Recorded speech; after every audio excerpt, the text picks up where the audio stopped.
Hello everyone, welcome to the election future. Today we are going to evaluate the most risky places for you.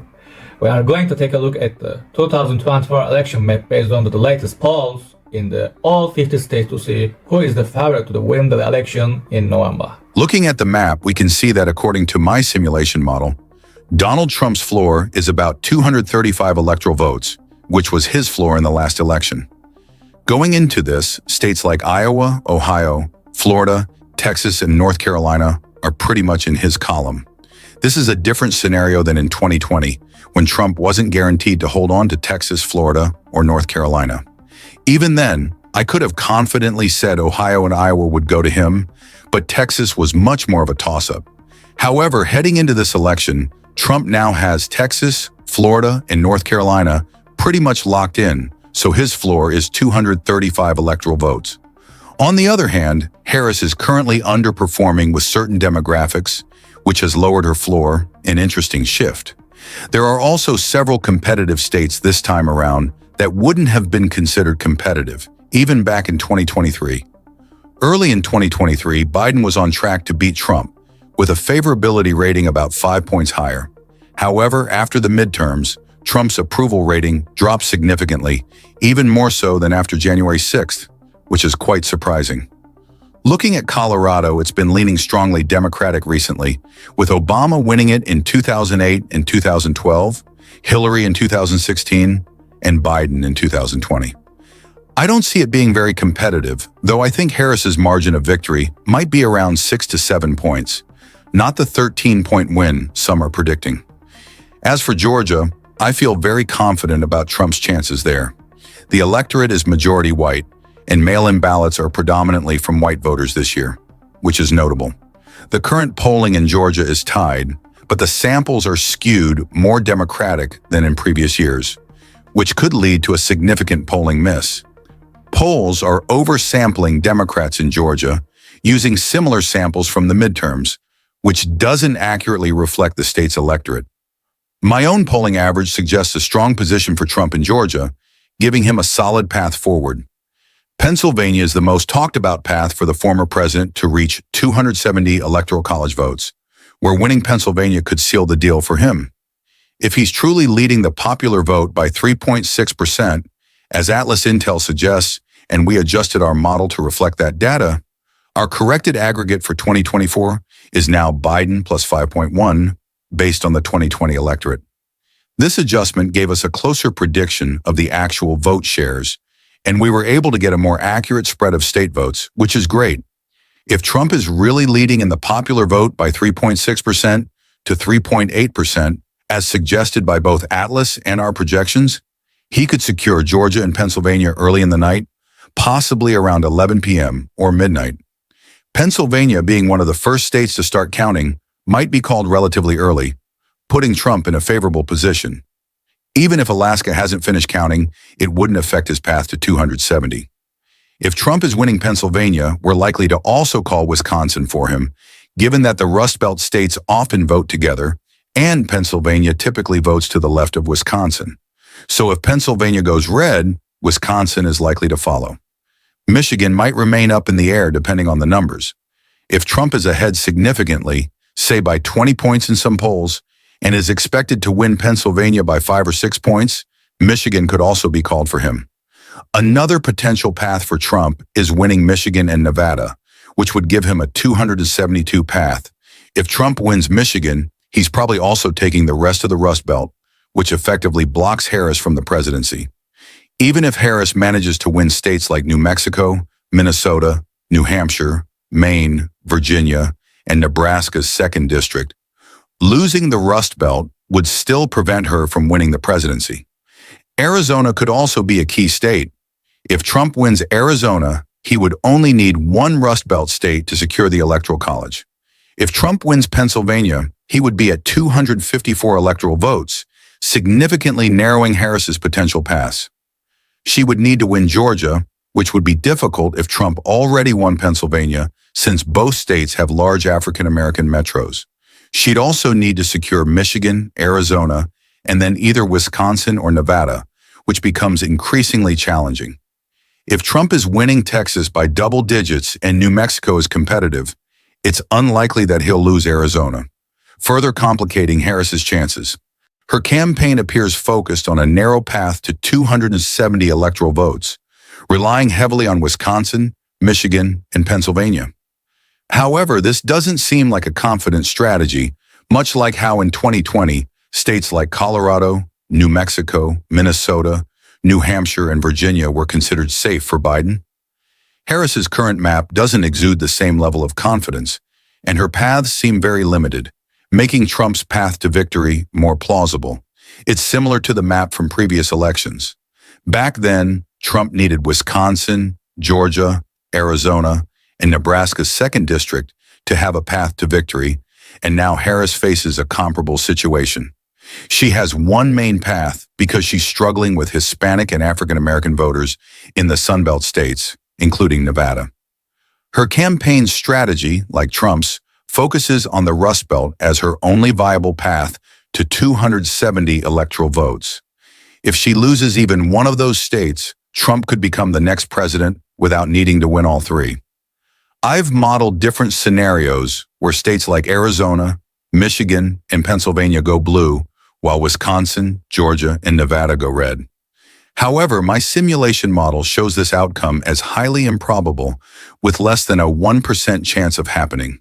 In fact, only about 2 out of 1,000 simulations reflected that scenario. It's very unlikely that Trump could win Wisconsin, Georgia, and Nevada, but lose Michigan, Pennsylvania, and Arizona.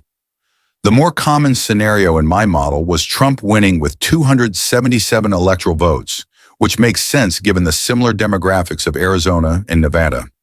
Nevada is now likely voting to the right of Arizona, as evidenced by the 2022 elections. If Trump wins Arizona, Nevada is probably going red too. Additionally, the Rust Belt states, which have voted together since 1992, are key because if Trump wins both Georgia and Pennsylvania, he's almost guaranteed the presidency. Democrats are engaging in similar strategies, and as they start to abandon former swing states, those states begin to drift away from them. For example, while Kamala Harris likely won't win Iowa, it could still become slightly more competitive, which the data suggests. However, moving past that, I believe a 6-point national victory for Harris would provide her with a solid hold on states like Minnesota, Nebraska's 2nd district, New Hampshire, Virginia, and New Mexico. This would make these states likely blue, even in a scenario where she's winning by just 3 points nationally. With a strong 6-point lead, New Mexico could see an 11 to 13-point victory for Harris, Minnesota could shift into double digits, Virginia would remain a double-digit win, and New Hampshire could swing closer to a 9 to 10-point margin rather than just 5 or 6. This positioning would likely allow Harris to win Wisconsin, Michigan, and Pennsylvania by lean margins, potentially securing Michigan or Wisconsin by a likely margin. As it stands, a 6-point national victory keeps these states in the lean category, but still gives her the electoral edge. This victory would also mean winning states that Trump might secure, like Texas, while Harris would likely win Georgia by a lean margin, expanding beyond the 2020 map. She would also likely win Nevada and Arizona by lean margins, further extending her gains from the last election. A 6-point national victory doesn't just reinforce her hold on states that Biden won. It also suggests potential success in North Carolina, where Harris could achieve a lean margin victory comparable to Georgia or Arizona. North Carolina has historically been resistant to Democratic wins at the presidential and senatorial levels, with the exception of gubernatorial races. Even when Barack Obama won North Carolina in 2008, it was by a slim margin of less than 1%. And since then, the state has leaned Republican. However, with Harris leading nationally by 6 points, she could potentially push North Carolina beyond a single percentage point margin.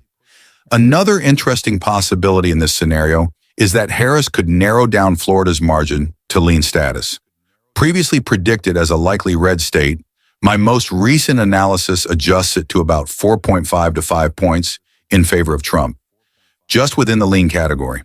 While Harris may not win Florida, even with a 6-point national lead, she could still drive closer margins, indicating potential future progress for Democrats as they seek to gain ground in this consistently right-trending state. Ultimately, while Trump is still expected to win Florida by 2 or 3 points, The shrinking margin shows a gradual shift that could impact future elections. Trump held a rally in Mosin, Wisconsin, drawing a large crowd and focusing heavily on economic recovery and border security, key issues that resonate with his rural base. This rally was part of Trump's strategy to energize rural voters and keep the race competitive in the state. Earlier this summer, Harris held a rally in Milwaukee, focusing on health care and reproductive rights, issues that are gaining traction in Wisconsin's urban centers. Her campaign has been working to consolidate support in cities like Milwaukee and Madison, where voter turnout could be decisive. Now let's take a closer look at the latest 10 polls from Wisconsin and compare them with last month's results to analyze the trend. Before we begin, please subscribe to our channel to get the latest poll updates. Poll analysis, Patriot Polling, September 1st through 3rd, 826 voters. Harris and Trump are tied at 48%. Marquette University Law School, August 28th to September 5th, 822 voters. Harris leads with 52% to Trump's 48%, a 4-point lead. Marquette University Law School, same dates, 738 likely voters. Harris again leads 52% to Trump's 48%. Marquette University Law School, same dates, 822 voters. Harris 47%, Trump 43%, a 4-point lead for Harris. Marquette University Law School, same dates, 738 voters. Harris leads 48% to 43%, a 5-point margin. YouGov, September 3rd to 6th, 946 likely voters. Harris narrowly leads with 51% to Trump's 49%. Coefficient, September 4th to 6th, 97 likely voters. A tie with both candidates at 47%. Morning Consult, August 30th to September 8th, 638 likely voters. Harris leads 49% to 46%, a 3-point lead. Redfield and Wilton Strategies, September 6th to 9th, 626 likely voters. Harris leads with 49% to Trump's 46%. Insider Advantage, September 11th to 12th, 800 likely voters. Harris narrowly leads with 49% to Trump's 47%. The latest polls from Wisconsin indicate that Harris has a consistent lead in most of the polls, with margins ranging from 2 to 5 points. Trump, however, remains within striking distance, especially in rural areas where his base is strong. The two polls that ended in ties highlight the deep divide among Wisconsin voters. Harris' strong performance in polls from Marquette University shows her ability to consolidate her lead among urban voters, while Trump keeps the race competitive in conservative regions. Comparing these results with those from last month, there has been notable tightening in the race. In August, Harris was comfortably ahead with leads ranging from 4 to 9 points. However, the latest polls indicate a much closer contest, suggesting that Trump's messaging may be resonating more with rural and suburban voters, making Wisconsin a fiercely contested battleground leading up to the election. Both candidates are heavily focusing on their key issues. Harris on the healthcare, climate action, and social justice in urban centers, and Trump on economic recovery and national defense in rural areas. Wisconsin's high voter turnout, absent voting, and early voting will significantly impact the final outcome, and both campaigns are intensifying their efforts to get supporters to the polls.